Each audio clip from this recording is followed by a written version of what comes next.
Hi everyone, this is Big Benedict. We're playing The Last of Us on Survivor difficulty mode. This is the 13th installment of the aforementioned guide, and this is called Escape the City.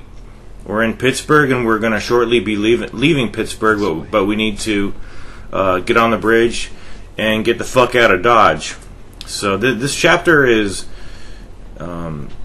a title like Escape the City, you would think it's going to be a huge undertaking like the previous 3 videos we've done for Pittsburgh that have all been around 30 minutes. But this is a very, very short level, and it's pretty damn easy too. So what we want to do here is follow Henry, and we have 2 thugs. Essentially we get 2 free kills up here, and what's going on is that the gate is guarded by only 1 foot soldier and 1 guy on the spotlight, so there is hardly any manpower at the actual gate.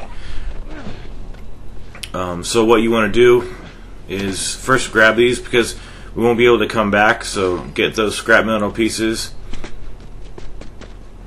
And once we go over to the cover area, you're going to see that one of the soldiers, it's only 1 soldier.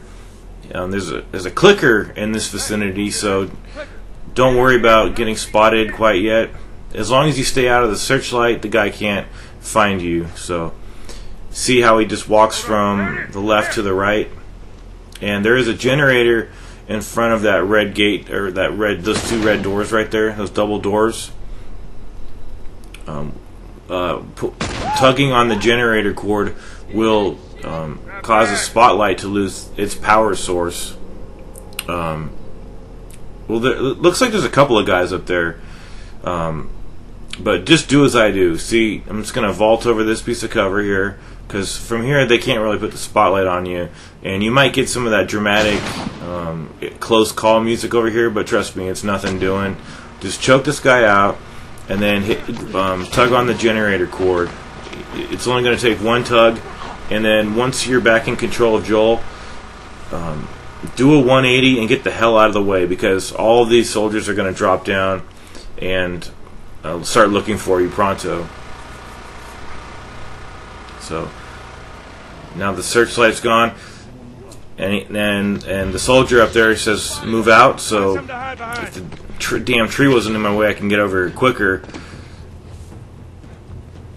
So pretty much the enemies are already on alert, so I'm just going to stay back here, and if I have to, I'll shoot, and what I actually did was I just threw a Molotov cocktail, and with that tutorial upgrade that we got, the diameter of the blasts are even bigger, so, or I should say wider, so they pretty much, it's a little bit of cat and mouse in this area. But 1 Molotov cocktail probably took care of like 4 guys, and then it was just over.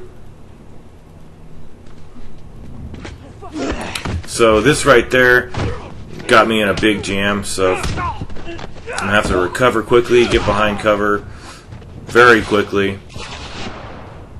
And there's just a bunch of guys, and I figured, you know what, I have 3 Molotov cocktails. Might as well use one, you know.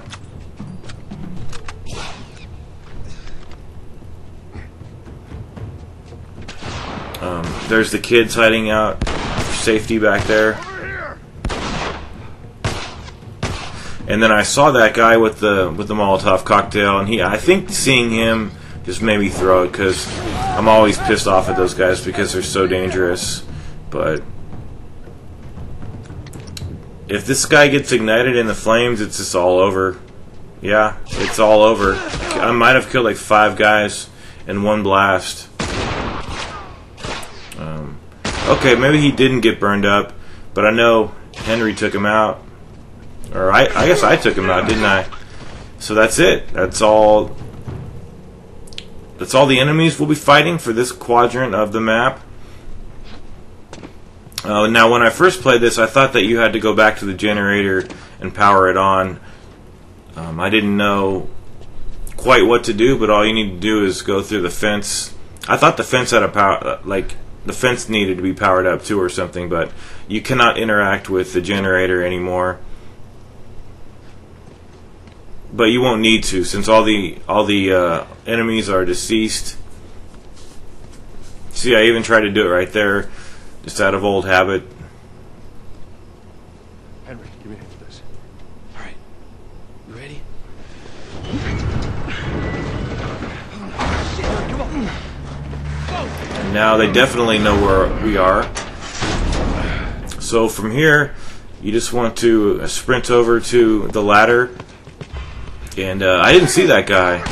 Fortunately, Sam took him out. That might be scripted. I'm not entirely sure. Come on, everyone. All right, take it out. But what's going to happen is Sam's going to go up, and then Henry, or excuse me, that's Henry, isn't it? The older guy. Henry, Sam, and then Ellie. And then there's not going to be time enough for Joel to get up. So our new friends are going to just take off. And in the next chapter, we reunite with these two guys, and Joel is obviously about ready to kill Henry for deserting him. But in a very touching scene, Ellie jumps back down. Okay, we gotta get him up. Because they're pretty much bonded by the ties that they have Fuck, Henry! on their own quest. And I'm sure he wasn't surprised to see her jump down, Stick together. but probably very happy Joel, come on! as this daughter and father bond is increasing slowly, but very, very slowly, but surely increasing.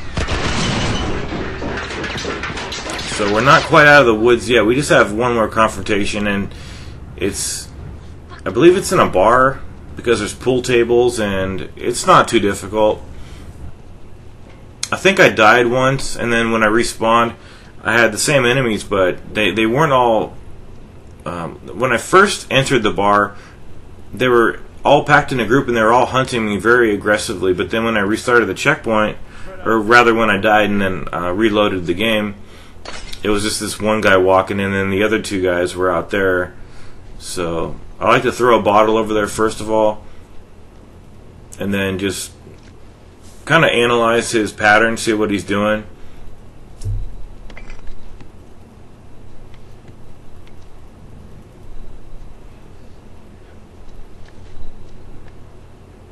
And he's going to end up walking on the other side of the bar. And I had to back off a bit because the other guy in the background, he was stepping forward. So you see how you can even do a silent takedown like that. If you do it quickly enough, even if they're half turned or 3/4 turned, it's pretty generous. And I got to give the game a lot of credit for that. It takes the weight off your shoulders for sure. And it kind of makes up for some of the other imbalanced areas of the game, which I've gone over before. And when I played on hard mode, I think I was able to have a checkpoint outside too, as well. Not outside, but in this area where these thugs are crouched over here. So looks like they just do their path outside here.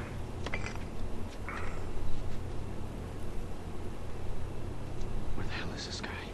So really, if you don't have a brick or a bottle, definitely try to grab one. And see, I'm going to throw this, if I can get into a safe spot first of all, I'm going to try to throw this into the center so that my thinking is the guy with the, that guy right there that I'm targeting with the reticle, try to force his hand and make him go into the middle there so that I could sneak up on him if he turns around.